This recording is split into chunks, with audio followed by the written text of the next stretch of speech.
We are live. Okay, we are live. I call to order this audio-video conference special board meeting of the Board of Trustees of HCISD. This meeting has been posted and pursuant to Governor Abbott's temporary suspension of open meetings law. This meeting will be conducted through audio-video conferencing. We do have a quorum. And we'll move on to public comments for agenda items. Ms. Brown, do we have any public comments for agenda items? No, sir, we do not. Thank you. We'll move on to public audience for non-agenda topics. Ms. Brown, do we have public audience for non-agenda topics? No, sir, we do not. Okay. Move on to item number 5, consideration and approval of the submission of an extended transition waiver to the Texas Education Agency effective November 9th, 2020. Dr. Alicia Nayola? Thank you, Mr. President, Dr. Cavazos, board members, senior administration, and audience. Tonight, we bring forward for consideration and approval a request to submit an extended waiver. I got it. Can everybody turn off their, or put their we there's a lot of, just muted Jerry. Yeah. okay, Thank you. I'm sorry. Not a problem, sir. So we're bringing forward for consideration and approval a submission of an extended transition waiver to the Texas Education Agency. And so I'm going to go ahead and just do a very brief overview of what we are talking about. Let me get situated here. So you may recall that on October 5th, we began to transition our students back into face-to-face instruction based on the learning pathway that they had selected at the onset of school. And so with the permission of the board, back before October 5th, we submitted a transition waiver to the state, allowing us to slowly transition students back into our school system. If you will recall, we brought that forward for approval at a board meeting and then subsequently sent in the waiver to the state. That particular waiver that allowed us to transition students back was an automatic approval. All that we basically needed was our board to give us permission to submit that waiver, and it was automatically approved at the state. And so we went ahead and executed the plan that you see on the screen. And so this plan was designed to bring back all those students who had selected face-to-face at that time, with the expectation that once all these students were transitioned, any additional students would be allowed to obviously return into the schools if and when they were ready to begin face-to-face instruction. And so a few weeks back, the Commissioner of Education made another waiver available to school districts who wanted to, again, do some additional transitioning of students. And so that waiver was made available to school districts. Now, as opposed to the first waiver, this second waiver opportunity is not an automatic approval. This one, TEA will make a determination based on whatever plan we propose for transitioning students. And so, as you know, here on this, at the second quarter is an opportunity for parents to transition students back into face-to-face instruction. We had asked for a commitment from our families that they would be able to change a pathway at a quarter, and that they would commit to whatever pathway they selected for that period of time. And so our second quarter begins November 9th. And so last week we provided an opportunity for our families who were thinking about coming back into face-to-face or hybrid to notify us about that. So we created a period of time and we got those results back. With those results, we have a request for an additional 10% of students to come back into a face-to-face or hybrid setting. On the plan that you see before you, we brought back about 30% of our students. So with the additional students that have requested to come back face-to-face during the second quarter, as a district, we will be at about 40% of students choosing to be in our schools, both the students from first quarter and the additional 10%. As we have looked at our campuses, each campus individually is sitting somewhere around 40%, 41, 42, somewhere around there. We do have one campus that is in the higher 40s. But at this point in time, we are comfortable that we can accommodate that 40%. Prior to us beginning this whole discussion about bringing our students back into the school system, we had asked all of our principals to evaluate what percent of their students they could accommodate in their schools. And so we said, okay, we want you to look at 40%. Can you accommodate 40% of your students in your school building? Every campus could accommodate 40% based on the information provided to us from our principals. We then asked them, how about 50%? Can you accommodate 50%? Every campus in our school district said, yes, we can accommodate 50%. Once we started getting into 60, that's where it varied. Most of our elementaries could accommodate 60. Our secondaries is where they started saying, well, the 60% will not be able to accommodate across the board. So as we go into the second quarter, we're comfortable that we can accommodate the 40%. There are some classes that are getting either close to what they can accommodate at a 6-foot distance in their classroom. I believe we have, every campus may have one class or so that will exceed the 6 foot. And so what they are doing is they are working with, the campus administrations are looking at identifying a different location or adjusting student counts in classes and things of that nature. But they all feel pretty comfortable that, that we can accommodate the 40%. However, as we get ready for November 9th, we looked at several factors on with this waiver that I just mentioned to you all, the second waiver. Is there a room for that waiver in our plans of bringing back the second quarter students? And so as we had those discussions, we talked about the fact that when we first brought our students in, all the students from that first quarter were oriented on all our protocols, all the processes that we were going to put in place at a campus to ensure the health and safety of our students and staff. We've been very fortunate in this first quarter that all our students had really been fantastic about following those protocols and really listening to the expectations that we have.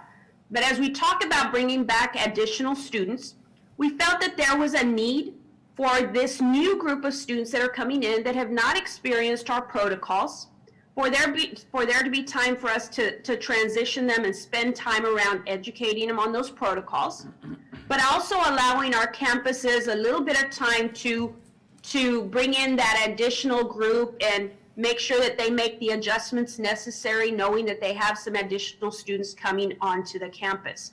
And so the other conversation that we had with regard to bringing students back, additional students back during the second quarter, was the fact that in November, we will have a Thanksgiving break.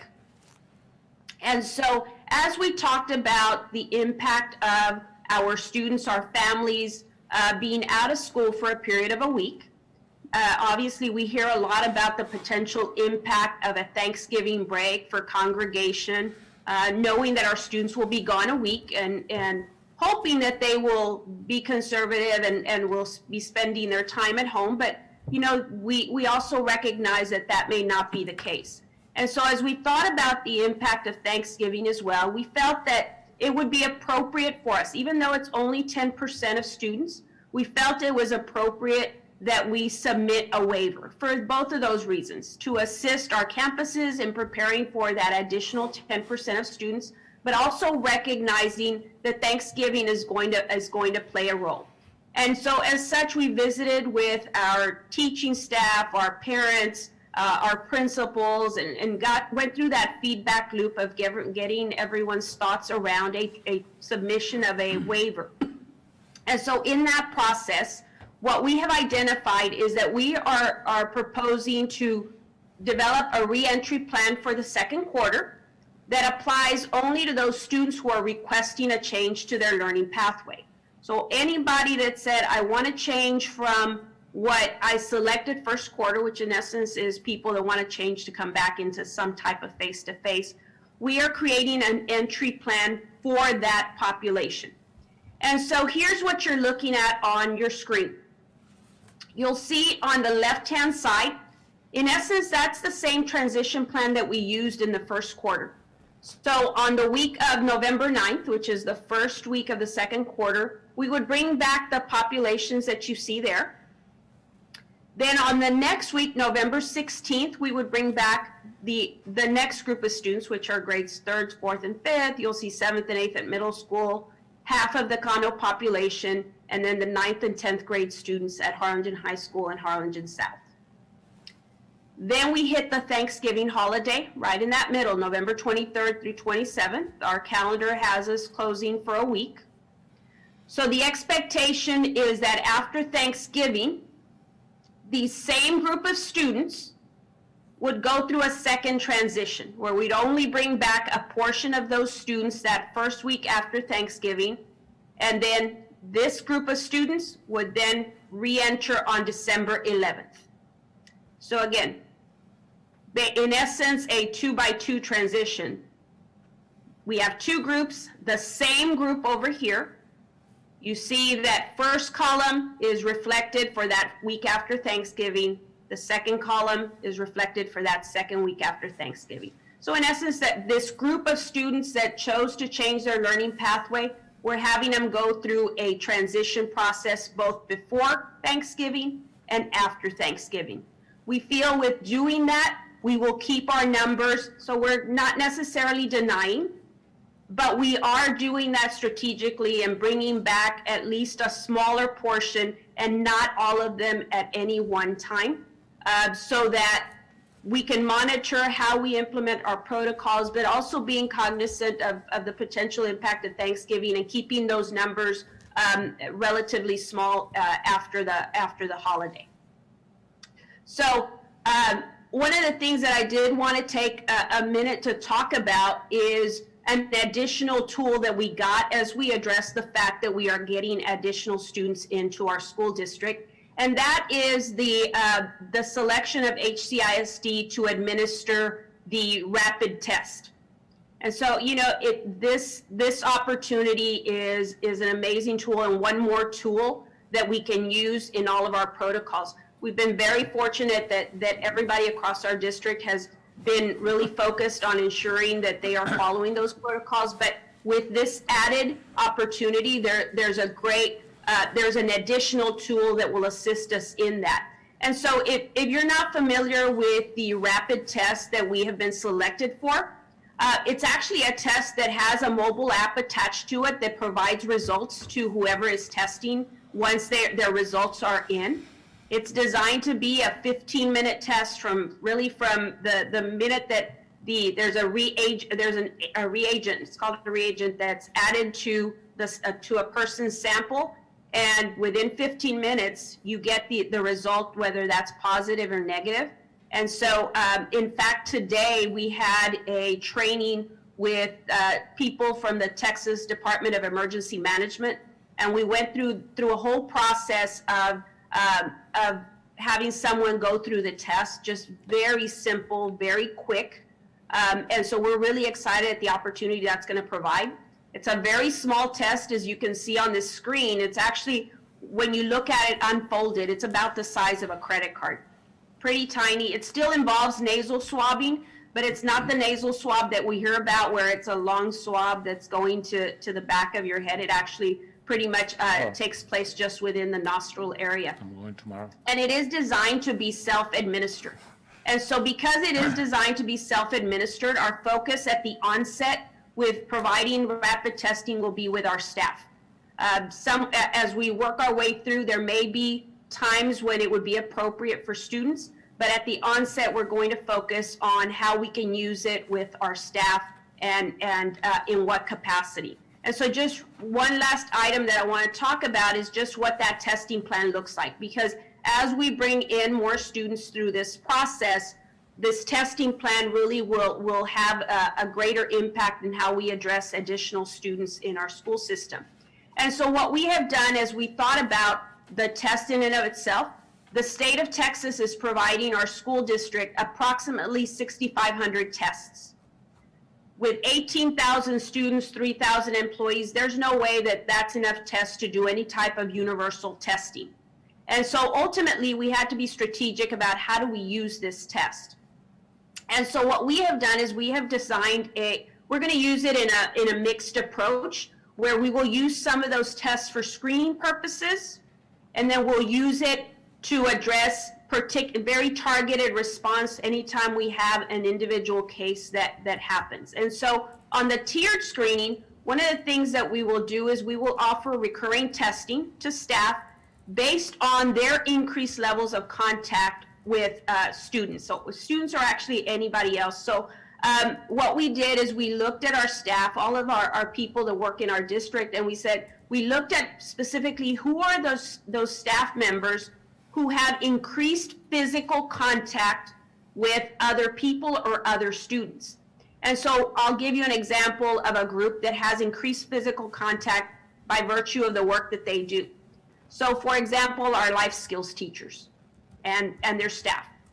By nature of the work that they do, they have to be in close contact with kids. It's just the way the work is situated.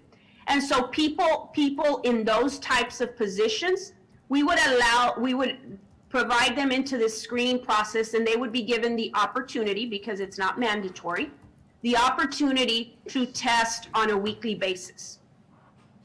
People that may not have as much close contact, but just by nature of the work may be more so in contact than maybe some others, they would fall in a tier 2, and they would test every other week. So we would secure a portion of the test for that type of screening. And then the other portion of our test availability would be for individuals who suddenly become symptomatic without really having a reason why. So there's nobody in their home that has COVID. They don't know where that may have come from. They all of a sudden start feeling symptomatic. Those are people that we would target for testing. Possibly those people that are in school close contacts.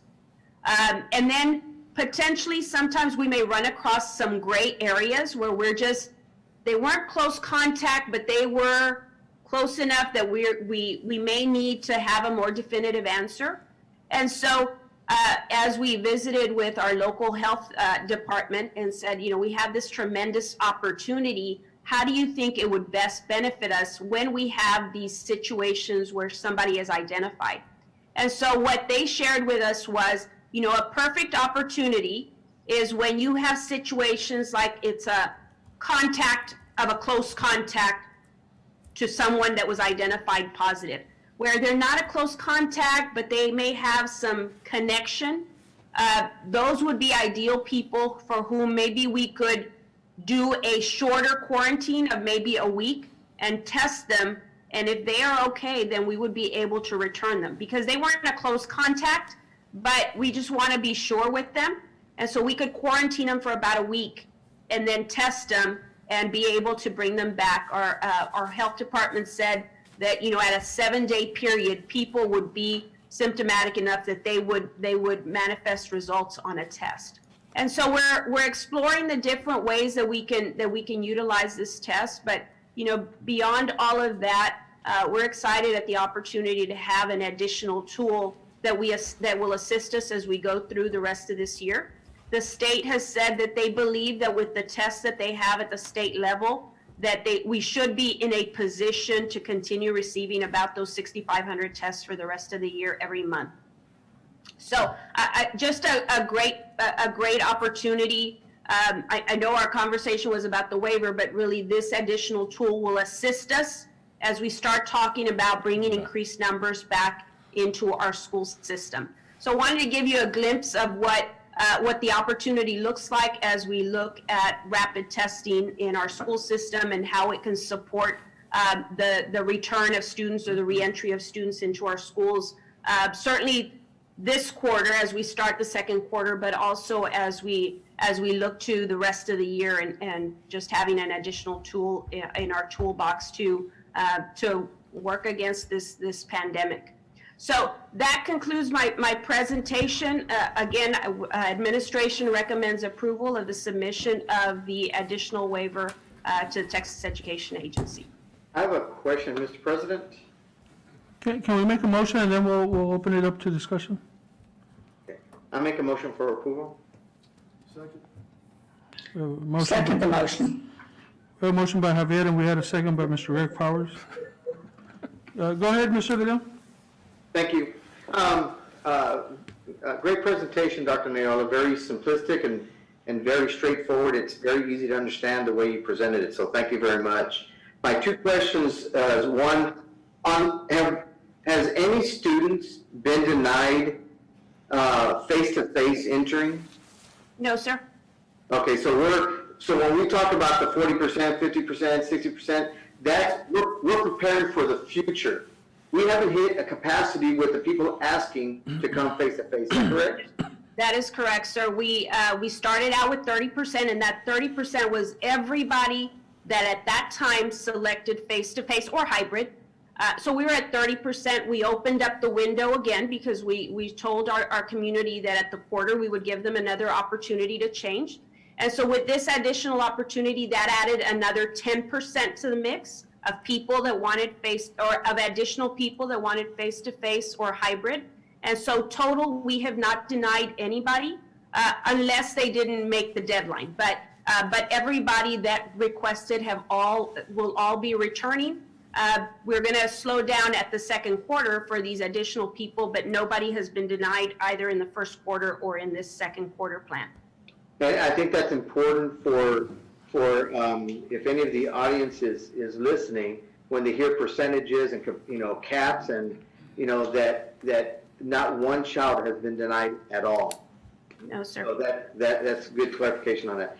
I guess my second question is on these tests, Dr. Nayola, teachers are the front line in the battle with COVID. Correct. And so, and I know the first thing that whether it's a positive perception, negative perception, which is true perception, maybe it's not a true perception, but the first thing people thinks in the community, or even with our own team and our own family at the district, is the teachers. So with this testing, are we also providing more testing for teachers so that they feel comfortable and they feel that not only are they safe and not only do they have the opportunity to be tested, but their fellow teachers throughout our campus? Correct. So because the test was designed to be self-administered, and we did not feel that our students were at that point anyway, the focus of this testing plan is on teachers. Okay. Now, we're stratifying it because there's only 6,000 tests. We have 3,000 employees, we'd be out of tests right away. And so what we have done is we've created a tiered system of staff, where those people that have the increased physical contact will have a little bit more of a recurring test. And so that first tier, example, I said like our life skills teachers and their Perez, our pre-K teachers and kindergarten teachers, where it's very close. Our cafeteria staff that work in the back and they're constantly crossing paths, and as much as they try to keep 6-foot distancing, we recognize that by nature of the work that they do, they're just in that type of environment. And so, in many ways, for their peace of mind, that we are offering, because it's not mandatory, but offering them the opportunity to test on a weekly basis. Now, there are other people that also, maybe not as much, but do have a little bit of close contact. That's what we call our tier 2, and that staff would have an opportunity to test every other week. But then that doesn't eliminate everybody else, because if at any point any staff member all of a sudden thinks, well, I think maybe I'm symptomatic or I'm just not quite sure, that staff would also have the opportunity to participate in this rapid testing. So in essence, everybody has the opportunity. It's just a little bit more strategic so that we're utilizing the test to its maximum support. Now, students, as we move down the line, there may be an opportunity if we have a major situation where, it will assist us in just how we operate.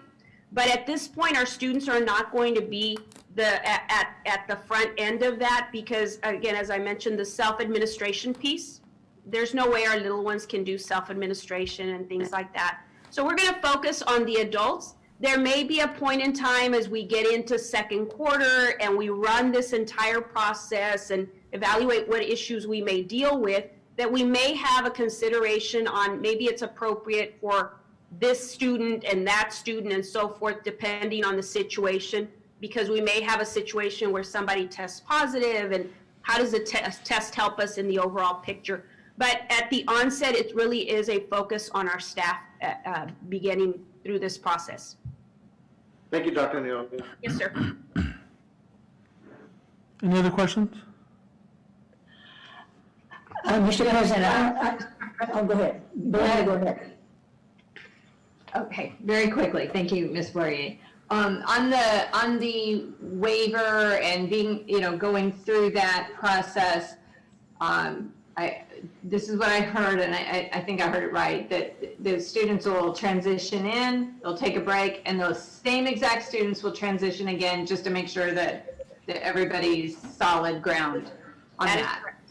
Okay. That's correct. Okay, and then my second question is, how many students, if you know, how many students are doing hybrid versus how many are doing every day they want to be there? Sure. Are we talking about the students that in this second quarter or just overall? However you want to say So- it, either way I'd be. I remember off the top of my head just because I dealt with that one. So first quarter, we had about 4,000 students that were doing face-to-face, about an additional 1,500 that did hybrid. But if you remember, we cut the hybrid in half because on any given day, only half of them are there, right? So as we go into the second quarter, we're adding about an additional 1,600 and about another 200 in hybrid. And so, and I say hybrid 200 on any given day kind of thing.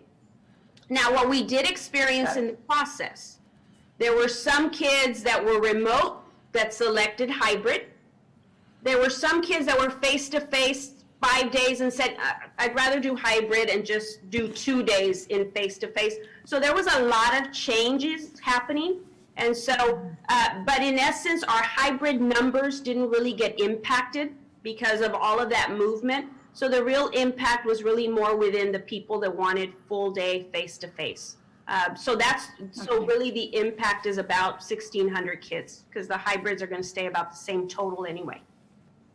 Okay, thank you. And then my last question is, and we may not have decided yet, which is a perfectly fine answer too. But are we looking at then the next 9 weeks or whatever as the transition time again? Is that in general? So our communication with families was that at every quarter, they would have an opportunity to change their pathway. The next quarter does not begin until February 1st. So these numbers that we have in place, this 40%, will stay that way through the end of January. So there won't, because parents won't have another chance until that point in time. So our numbers will stay consistent for the next 3 months. Thank you. Ms. Fleury, go ahead. You're on mute. You're muted. Thank you. It's actually not a question related to the variance that we're going for. Would you like it's related to the testing, so do you want to talk about that now, or do you want to do your vote? How do you want to do that? She can talk about You it. can talk about it. Okay, well, thank you very much. I'm fascinated by this, Alicia, and I thank you and Art and all of the staff so much for working this out. And I think that we have been given an extraordinary gift, and I don't know whether it's because of our presence and how well-known HCISD and our leadership is on the state level, or how we got this, but however we got it, we're very grateful. And I really think your plan is well worked out. I wanted to ask a couple of questions about that. It appears from the presentation that this is the plan that we have worked out as the model that Harlingen would use. So each of these recipient districts were allowed to use the 6,500 however they wanted? Well, and so not every district got 6,500. They actually had a formula based on the size of the district. So other districts received. But they're the same percentage, I would Correct, imagine. correct. Yeah. And it was based on student populations Right. and that numbers. But, yes, and they selected districts of different sizes, private schools, public schools, large districts, small districts, middle-sized districts, because in essence, obviously, it's a pilot. And so the state was really wanting to see how can testing operate in these different types of demographics. And so I think we were that middle-sized district. And so districts were given the option to figure out how they wanted to create their plan in terms of how it best fit their needs. There are some districts that said, we're going to use our test to test all the athletes. And that's going to be how we're choosing to use, how they were choosing to use the test. For us, we felt that it was more suitable to focus on screening with our staff and then keeping a portion for when we actually have a case and how can we utilize those tests in that capacity. You muted, Jerry. Mr. President, this is Nolan. Can you hear me? Yes, sir, go ahead. So Jerry still has a question. Well, I think, Oh, yeah, I'm sorry, Jerry's not done. Go ahead. Well, all right, I'll just wait, but just in summary, I'll wait and ask my questions privately, but in summary, I just would like to say that I would really appreciate a regular update on all of this. As the superintendent knows, I try really hard to keep up on a daily basis about what's going on. Do we have anyone on any single day with it? And I do look forward to a time when this country is testing and using the testing as the way to strategize opening up. I think that's the answer through this, and I think for schools, it's going to have to happen. It's going to have to happen. So I really appreciate it. The other thing I was going to ask, I guess, and then we'll ask the separate questions later, is just I wanted to be sure that we're not really substituting for the public health, or are we becoming the public health program?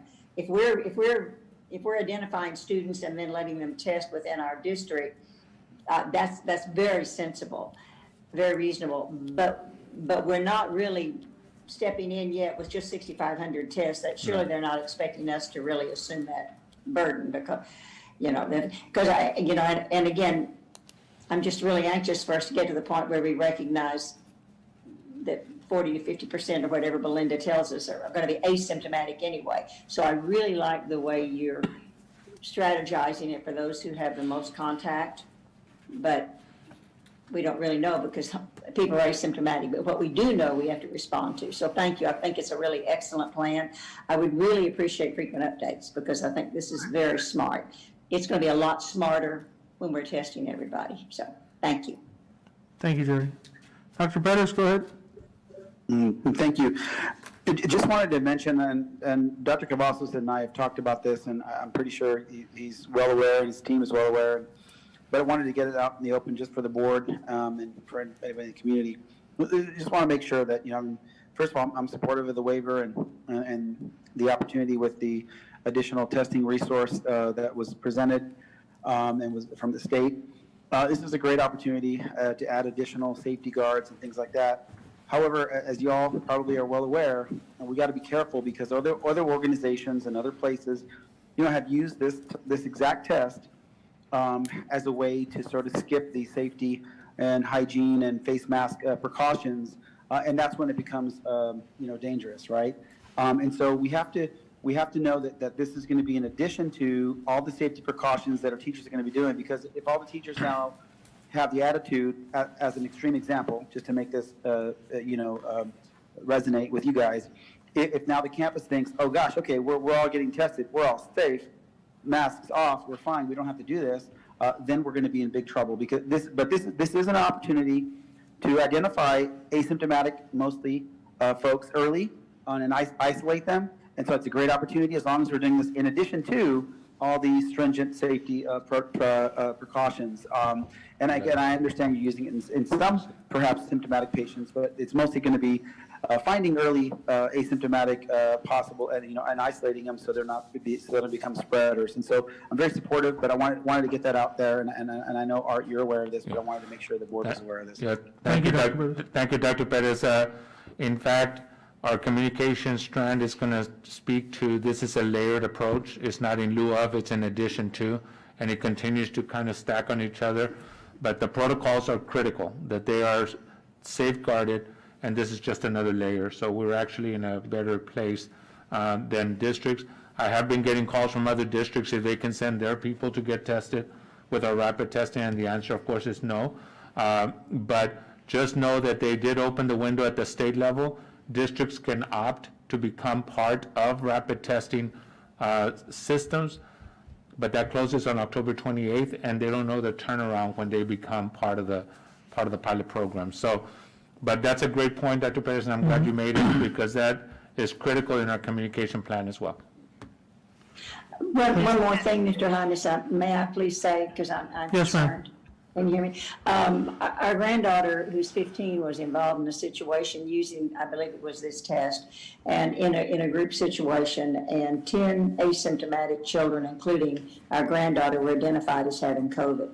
It turned out that the test was not being administered accurately, and the state even got involved in it because it was just, of course, not one single child had COVID.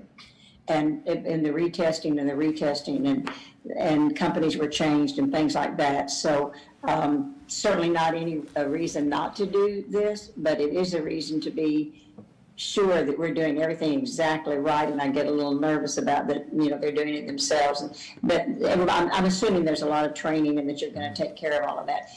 But we're living proof of this test giving inaccurate results. So just FYI. But Jerry, and Jerry, just one other follow-up on that, Mr. President, is that, obviously, she's right. I mean, this is just a quick positive. You become isolated, but then you've got to get a PCR confirmation. So Right. all of these folks are going to then be referred to the county, or they're going to then be referred to their doctor, whoever. But the nice thing is you're quickly isolated from the situation and basically quarantined, and then you get a follow-up PCR to confirm. Yeah. But the nice thing is you're isolated, and that's the beauty of it. Thank you, Doc. Anybody else have? Mr.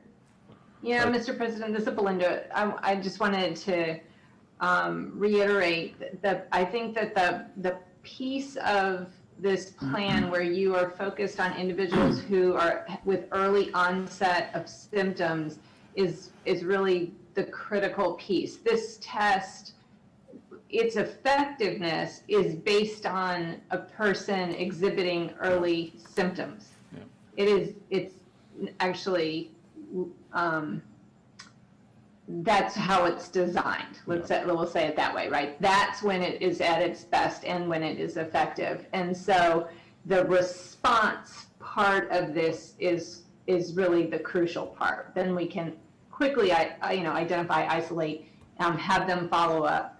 And I think that wherever our district can help our community and our staff understand the differences between these tests and what they tell you. There's a lot of misunderstanding about which test do I get and when and what does it tell me, and people make decisions that can infect others, right? And impact others. And so we just have to be very clear, not only in the monitoring of how the test is administered. Where you get accuracy is when it's a monitored, self-administered test. Yeah. And you all know this. But also, when they're sent to get the follow-up test, we have got to make sure that they're getting the right test. They're wasting money and time, and both of those could cost people's lives. So we just really need to get a PCR, the proper test. Mr. President, just one more comment. Just to reiterate everything that Dr. Reininger said, I believe 100% is accurate. And, in fact, Dr. Galassos and I, that's the first thing I mentioned, how this test was designed and how it's a screening deal for symptomatic patients in the ERs and doctor's offices, et cetera. So you have a rapid test, and then you get them in isolation, and then you can wait for the PCR test, which may take 1 or 2 days and that kind of stuff. And so I guess, we're just trying to make lemonade out of a lemon. It's not the perfect use of this test, but I do believe it has value add if people are still doing all the safety precautions and that kind of stuff. And so I still feel there's an opportunity here, but yeah, it's obviously not perfect, and it's not what it was designed for, but I believe that we can identify a few folks and perhaps get them isolated quicker than, usual, if we do it the right way and everybody's doing the safety precautions. And I think we can make lemonade out of this situation, but absolutely agree with everything she just said.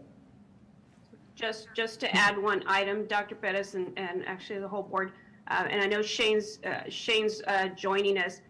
His department has undertaken a campaign where it's this continuous communication with our families and continuing to remind them about protocols, not just in our school system, because it's great when our students follow our protocols in our schools, but when they leave our schools, the expectation is keep doing those things outside. And so Shane and his department have actually undertaken a campaign to really emphasize protocols outside of our schools. And so they've started doing that with regular reminders being sent home to families. And right now, today, they're actually focusing on Halloween and reminding our families about safety during those times, as well as we start getting ready for Thanksgiving, those continuous reminders about not just following the protocols in our classrooms, but also at home. And so that's also happening in our school system, because it's not just good enough for us to do what we need to do while we're at school. It's really everywhere else. Well, and there was a great video by Dr. Reiniger's daughter that just explained the importance of the protocols in the athletic department. She did a great job, so. I have a question that, I guess I got the question from, I guess, Dr. Reiniger and Dr. Perez. So if the best approach, and that makes sense, is for the individuals that have symptoms, some form of symptom, my understanding is that's not how we're going to be giving the test out, though. We're going to be doing it randomly to anybody, whether they're feeling ill or not ill. Is that correct? So it's two-pronged, Mr. Leon. So within the screening, we're screening those people that are in potential close contact, right? Because out of everybody, they would be the ones that would have a greater likelihood of potentially becoming symptomatic because of their increased level of exposure. But also on the other side, because we're doing a mixed approach, it's also those people, those teachers who all of a sudden become symptomatic. And so to Dr. Reiniger's point about when is the best time, so when we have staff that become symptomatic all of a sudden, those are people that we're also targeting as well. So it's a two-pronged approach in essence.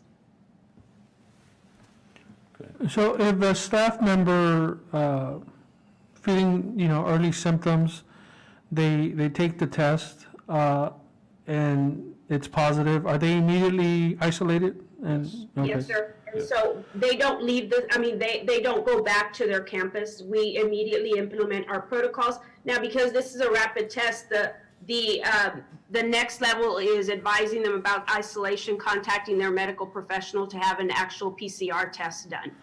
Because I believe somebody mentioned that there are potential for false positives.